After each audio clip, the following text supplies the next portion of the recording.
Hey guys, it's Bella Roche here, and I am back with another video. If you are new to my channel, don't forget to subscribe and welcome. If you are returning, hey, I miss you guys so much, and this video is a little different from all the other videos, but I want to tell you guys what's been going on in my life. So lately, I've been missing from YouTube for about 10 months. I want to say 11, but I have been gone and I was with child, you guys. I gave birth to my second son. Yes, another boy. So my first son, if you guys don't know who I am, I'm a mother of two now. And my first son, he's 6 years old. His name is Masai. I want to just talk a little bit about when Masai was born. So while I was with child for Masai back in 2016, I gave birth to him in 2017, but I gave birth prematurely at 31 weeks. So my first pregnancy, which was with Masai, was really great. I had no complications, no sicknesses. My doctor's appointments was very well, but he did come at 31 weeks. And the reason he did come early is because he was breached. Like that whole day, I didn't really feel him when I was at work. I didn't really feel him moving or anything. And then once I went to the restroom later on that day, I saw like reddish, pinkish discharge or whatever. So I did end up calling my doctor, and she was like, I don't want to scare you, but I think you should go to the nearest emergency room, especially being that you didn't see him. Sorry, especially being that you didn't feel him all day or whatever. So when I got to the emergency room with Masai back in 2017, I was 7 centimeters dilated. Although that day I did feel a lot of pain, but it wasn't pain that I couldn't bear. So I felt pain, and it was like on and off. Like I couldn't sit down and I couldn't really stand up, but I knew it was pain. Like I didn't know that I was contracting that whole time until I got to the emergency room, and they said that I was 7 centimeters dilated. They did an ultrasound, they checked his heart, and everything was good, but once they did the ultrasound, they noticed that he was sitting up on my water bag. So, they called my doctor. My doctor came, rushed out, so they had to do an emergency cesarean section. And back in like 2008, I had spinal fusion surgery in my spine to where I had scoliosis, and then I had the surgery to get my spine fixed. So being that I had that surgery, fast forward to 2017 when I was about to give birth, my spouse or my mom did not want me to get an epidural or anything. So they did a general anesthesia. That way they, knocked me out completely and rushed the cesarean section. So from then, like Masai was in the NICU for about 56 days, but he was fine. Like he stayed in the NICU because he was underweight. He was born at 3 pounds, 11 ounces. And being that he was underweight, the doctors and everybody wanted him to be at least 5 pounds before he came home. So I was doing everything I needed to do as far as like breastfeeding and all those things, taking care of my C-section scar and my body and everything, and going to the hospital every day and staying with him during that time. And then he came home. And now we have a 6-year-old baby boy. He's still my baby boy, even though he's getting older. He's growing so big. And now we fast forward to this year, last year, 2023, I gave birth to our second son, which his name is Wynn, but we spell it Wynn. And he is now 1 month old. He was born November 20th, 2023. And I just want to talk about my whole experience during my time of being with child for him. So my whole pregnancy with Wynn, like from the beginning, when I first found out I was pregnant in April of 2023, I literally was so excited. I was so happy. I just knew that I was pregnant because my breasts were sore. And for me, it's like maybe 1% of women that has like auxiliary tissue in their armpits. And I'm one of those women that has like breast tissue under my armpits. So my breast tissue goes like from my breast and like some of my armpits. So with Masai, I realized that once I started breastfeeding and everything, like my armpits would get really swollen and engorged, like how my breasts would get engorged when they were filled with milk. My armpits would be engorged and they would be really sore. So Before I took a pregnancy test with Win, my second son, I realized like, wait, I'm really tired. Like I've been sleeping, but I'm really still sleepy. I'm really tired. I'll go to the shop and work, and when I'm done, I want to just go home and go to sleep. And then I noticed that also my breasts were really sore. So I was like, I have to be with child. I took a pregnancy test, and the pregnancy test came back positive for being pregnant.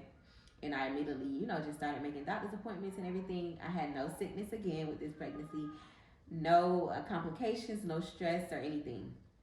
So, being that Masai was born at 31 weeks, my doctor recommended that I see a high risk specialist for this pregnancy, just to see, like, if there was anything on the back end that I didn't know. The reason that I did have birth, the reason that I did give birth early with him. So that right there was very discouraging to me at first, because I'm like, a high risk specialist, like, why do I have to be high risk? Like, I feel great. You're telling me with the ultrasounds, he looks great. He's growing. Like, even though he was only about 14 weeks, but like everything was good at every appointment. Everything was good. So it's like I was really confused as to why I had to see a high risk specialist. But I did not put my faith in what the doctor was saying. I still was like, okay, I'll do exactly what it is that you're asking me to do, but I'm not going to put my faith in what you're saying, because I believe in a higher power. I believe in God. I went to my first appointment with the high risk specialist, and he was really great, which I don't really like male doctors at all, and that's just my personal reasons. I do have a female OBGYN. And I'm just not really fond with male doctors. And again, like I said, that's for my own reasons. Like, I never had a bad experience with one, because I never allowed one to, be my doctor. So his sonographer was a female. They checked the baby, and then they also wanted to check my cervix. So here's where it started to get like really I won't say heartbreaking, but like a little troubling for me, because I had no idea that my cervix was short. So once they checked my baby, everything was fine. I got the pictures, everything was good. I had to go empty my bladder once I came back into the room. Once they checked my cervix, they did let me know that my cervix is supposed to be 3 or more centimeters. But unfortunately, my cervix was 0.5 centimeters, which was very short, and basically it was like easier for me to give birth early, because if your cervix is not long enough, that means the baby could, like push down, and then if it's softening, if your cervix starts softening and opening up, you can go into preterm labor. So that's the reason why the doctor did want me to go see a high risk specialist, just to, check out everything in the back end. So once I found out that my cervix was short, well, like while the doctor was telling me all the things that was, I guess, wrong, or for me to go into preterm labor again, in my mind, like, I'm listening to what he was saying to me and stuff, but in my mind, I was just like, I'm not worried. Like, my cervix is going to be fine. Like, I just kept encouraging myself that I'm going to be fine. I won't go into preterm labor. Like, I declared that this birth, like this pregnancy, I was going full term. The minute I found out that I was pregnant, I had already told myself, like, this pregnancy, I'm going full term, as close as I could to 40 weeks, and I'm going to give birth vaginally.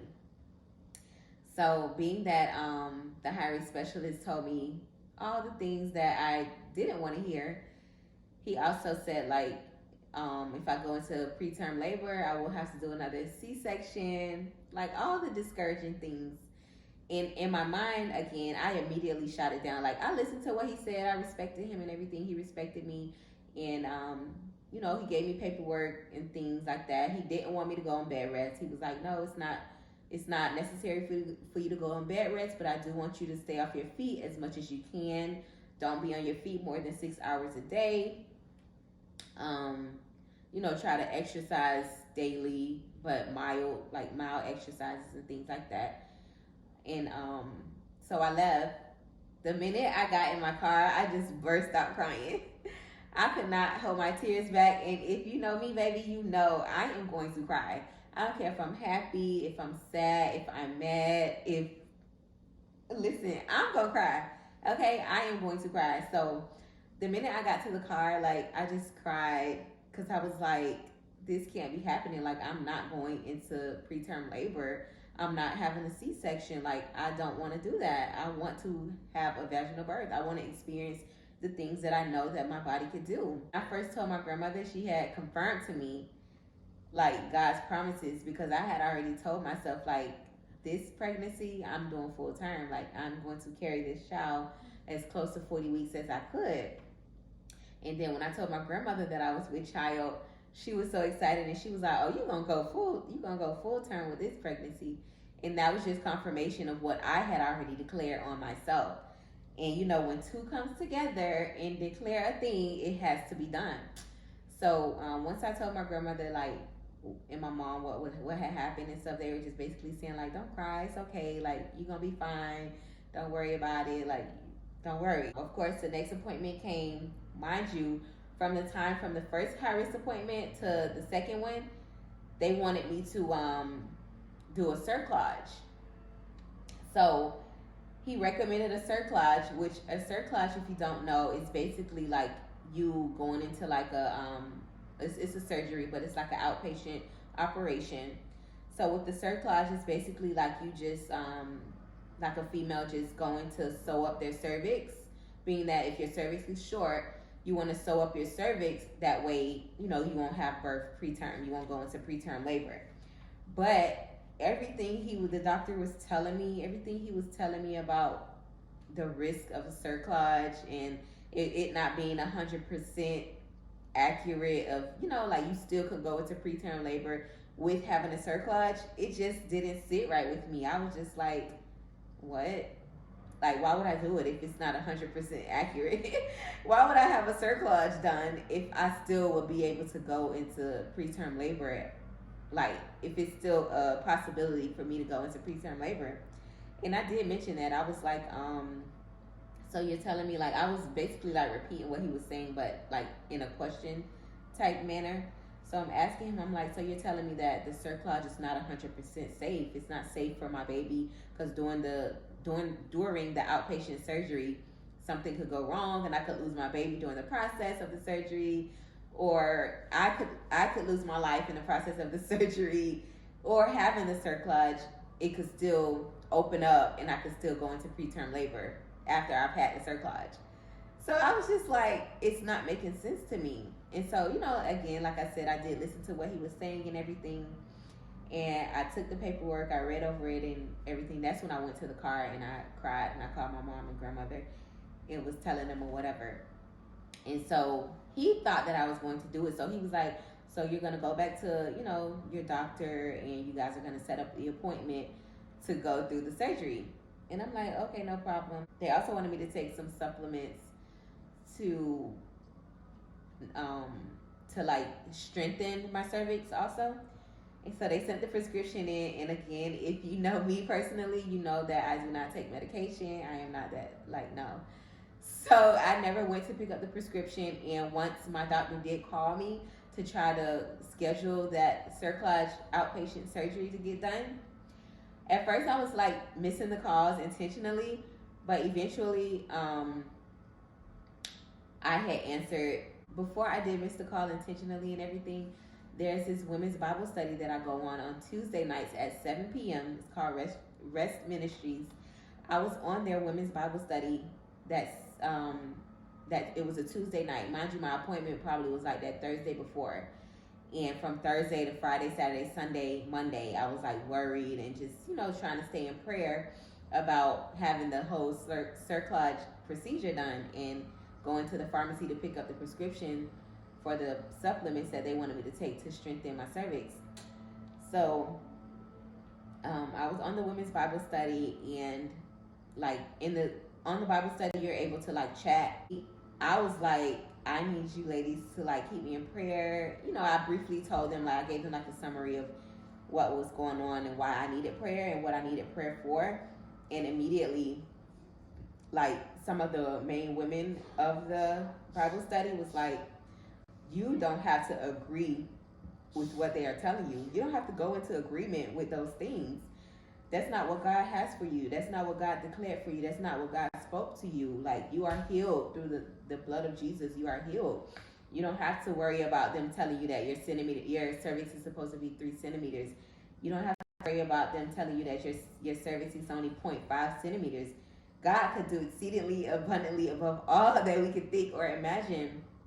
And when I saw them respond to me that way, I immediately, like, I was filled with joy. I was filled with like gratitude and stuff to have those type of leaders around that, can encourage me, to not tell me like, okay, well, if they told you to do that, just, do what you need to do. And they immediately shot it down. They was like, you don't have to come into agreement with that.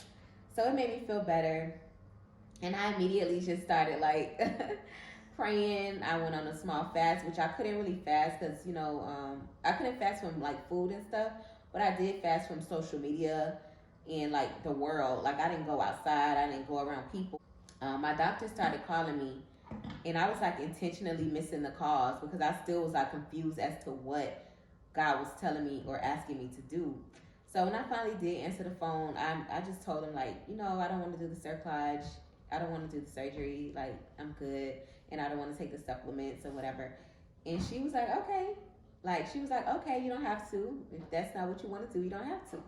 So that right there made me feel even better because it's like, some doctors really enforce things on you and they try to make you do things that sometimes you're uncomfortable doing. But my doctor, she was like, okay, if you don't want to do it, then that's fine. Like, but you do know, this may happen or that may happen. Like, she did, really let me know, like, certain things that could happen. I went back to the high risk specialist.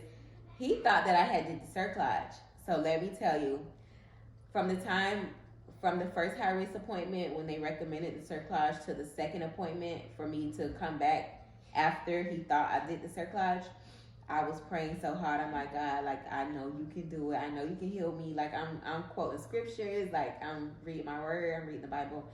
And I was praying for my cervix to strengthen, for my cervix to get to 3 centimeters or more. So by the next appointment, when I did go back to the next appointment, they did another ultrasound. The sonographer checked my cervix again. And once the doctor came into the room, he looked at everything. He was like, oh, so how did the cerclage go? And I'm like, I didn't do it. And he's like, you didn't? He's like, wait, well, your cervix is 1.2 centimeters. He was so shocked. He was so surprised or whatever. And he was like, you know what? I want to see you one more time. I don't think you have to keep coming here. He was like, but I want you to go back to your doctor and, see what she says. And then for your next appointment, we may clear you. You may not have to come back to see the high risk anymore. So long story short, that happened and I was cleared from high risk.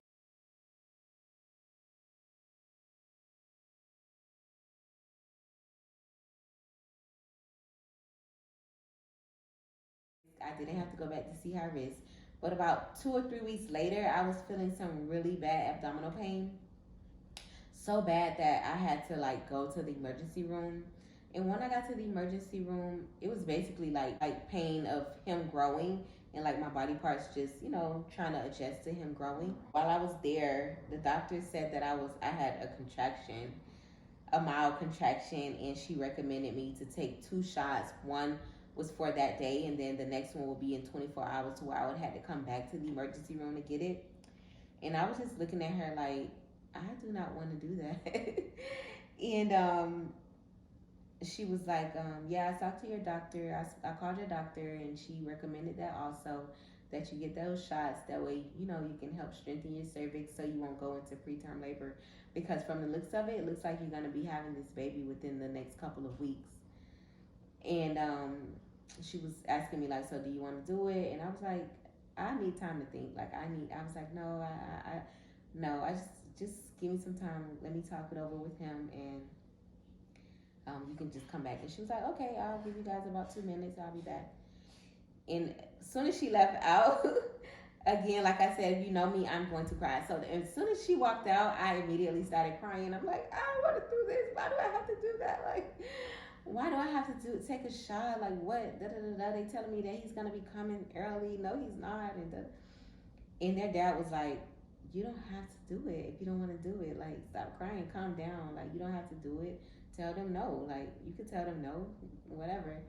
And so when she came back into the room, he was speaking for me because at that time I was just so upset and I was trying to like get myself together that I couldn't even talk.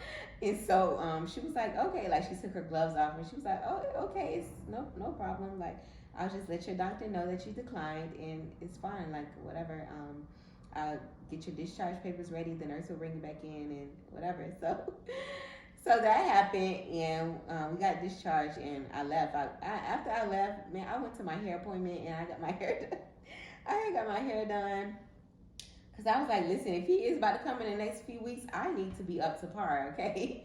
So I had went to my hair appointment after that, and the rest of the day I was fine, or whatever. And so like now I'm getting close to labor. Now I'm in like the beginning of November, and my due date, my estimated delivery date was November 30th. You know, each appointment is weekly now. So I go to my appointment, and she's like, oh, are you ready to schedule your C-section appointment for November 30th? And I was like, no, not really, but we can do it. And, you know, she kind of laughed, and we scheduled it for November 30th at 7:30 a.m. But in my mind, I'm like, God, you already told me that his birthday is on November 20th. So I'm not going to, although I'm doing this for them, I'm not going to believe that. I'm not going to worry about it or whatever. So fast forward to now, it's November 19th. And, which was like a couple of days after I had went to my doctor's appointment. And now it's like November 19th.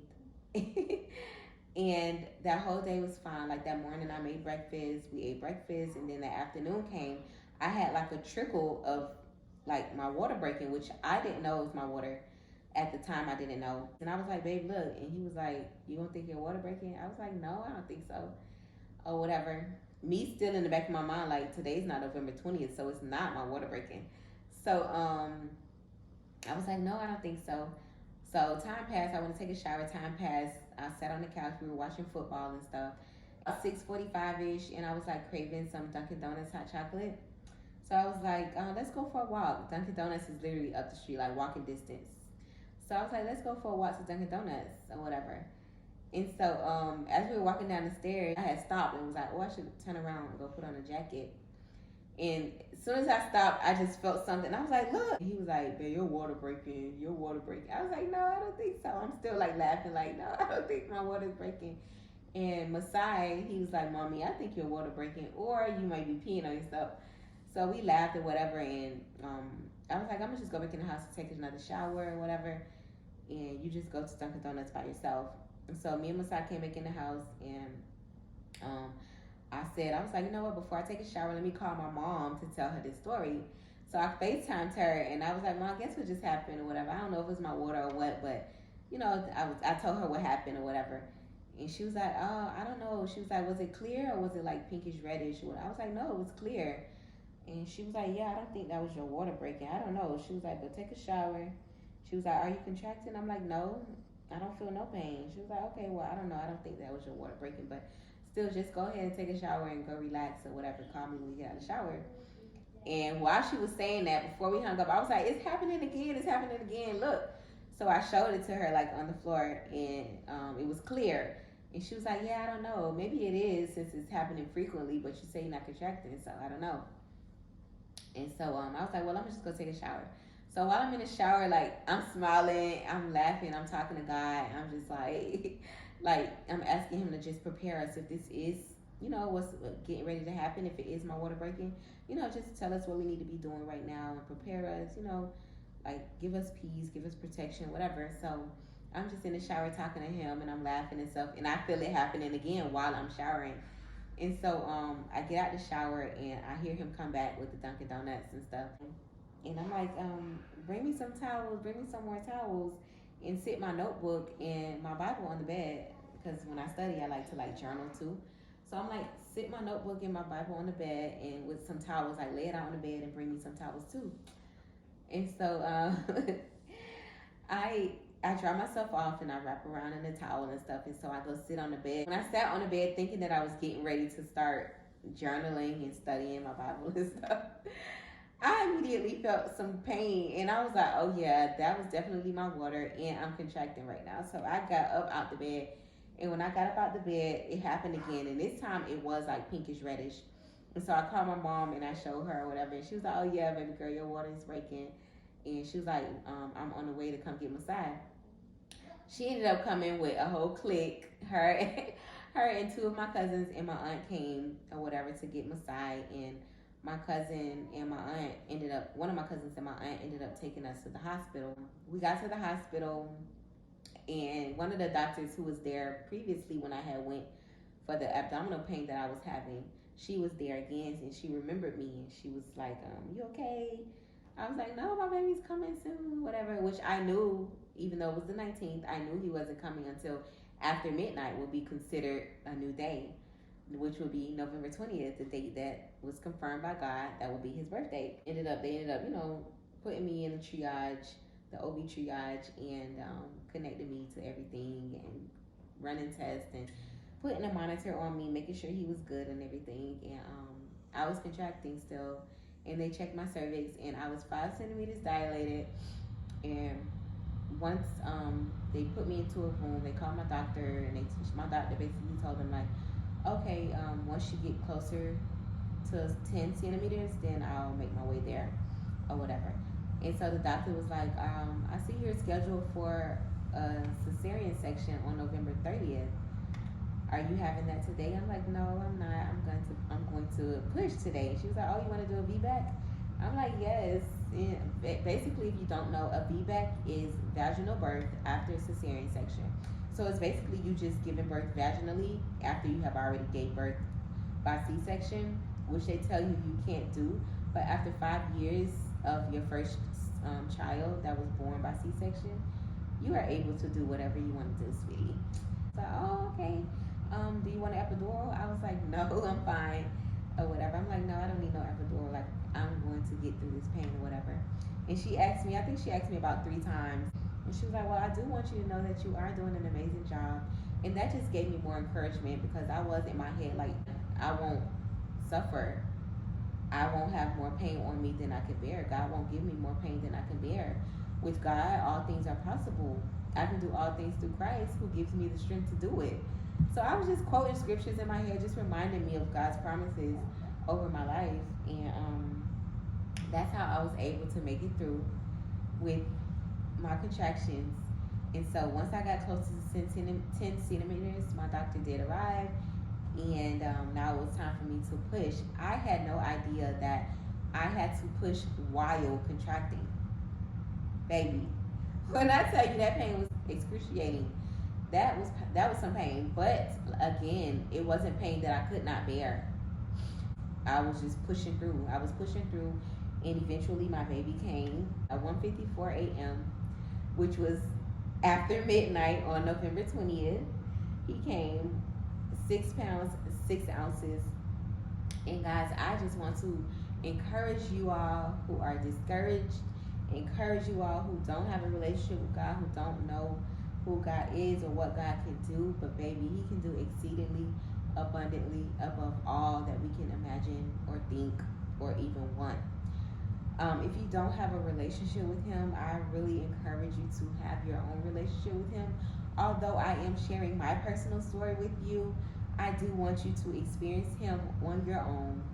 So just open your Bible, even if you don't know where to start from. Start from the beginning. Start in Genesis, or you can even go to Luke, or you can go to Mark, you can go to Jeremiah, you can go to 1 Corinthians, you can go to Proverbs. Proverbs teaches us about wisdom. We have to have wisdom and discernment. We have to know what we should be doing and what we shouldn't be doing. I hope and I pray that this video encouraged someone who has been, wanting to have a relationship with him, to know their purpose and their will for, their selves in this life. I just wanted to encourage you guys. I wanted to share my testimony with you all to let you know that God's promises is true. His word is alive. It's a living word. It can't return to him void. It's not changing, not ever changing. It's the same today, tomorrow, forevermore. All things is possible with God. Don't let nobody tell you that you cannot do nothing. If you believe it and God told you that that's something that you should do, baby, don't limit yourself. Don't limit what God could do for you. Just have your own relationship with Him, and I promise you that it will be the best thing that you have ever done. Like, just like we have a relationship with our boyfriends or our girlfriends, God wants us to have that same relationship with Him, but even stronger. We want to go out with our spouses. We want to talk to them all day, be around them. God wants that same relationship. He wants you to seek His face. He wants you to know who He is. He wants you to know what He's calling you to do. And He won't harm you. He won't hurt you. And He will be with you, because He was surely with me during those times. Because if I was doing it out of my own strength, I would have been gotten the epidural. But because God had gave me that strength, and I asked for the strength that I needed to get through it naturally, to give birth vaginally after a C-section, after my doctors told me that I couldn't, after going into high risk, after them telling me that I should do a cerclage, like, I was just shooting down everything that the enemy was trying to send me. Which I understand there's some people that may have, went through those type of things. But as for me, I feel like I asked God to, strengthen my faith in Him. And He used all of those things to test me. So guys, I love you all. And I pray that this was encouraging to you. That even if you're not pregnant or you're not, trying to have a child, I pray that this story somehow will bring you to a level in your life, to a point in your life where it's like a confirmation from God to just remind you that He is good, to remind you that He will never leave you nor forsake you, to remind you that He will fulfill His promises to you and for you. He will do whatever He says He's going to do for you. He will do it, and plus more. So now we have two beautiful boys. And I know that this video is a little different from all of my other videos, but I promise you guys, when God tells me to come back with my tutorials, I will be back in full effect, serving the Lord and serving you all and helping you all get through doing your daughter's hair or your son's hair, and giving you all the, great and creative hairstyles that I can give you. But until God says it's okay for me to return back to my tutorials, I will return. And I pray that you all are understanding, and I love you, and I thank you. I appreciate you all for watching this full video. Don't forget to subscribe to my channel and hit that little bell for your girl Bella. I love you guys so much, and I will see you guys next time.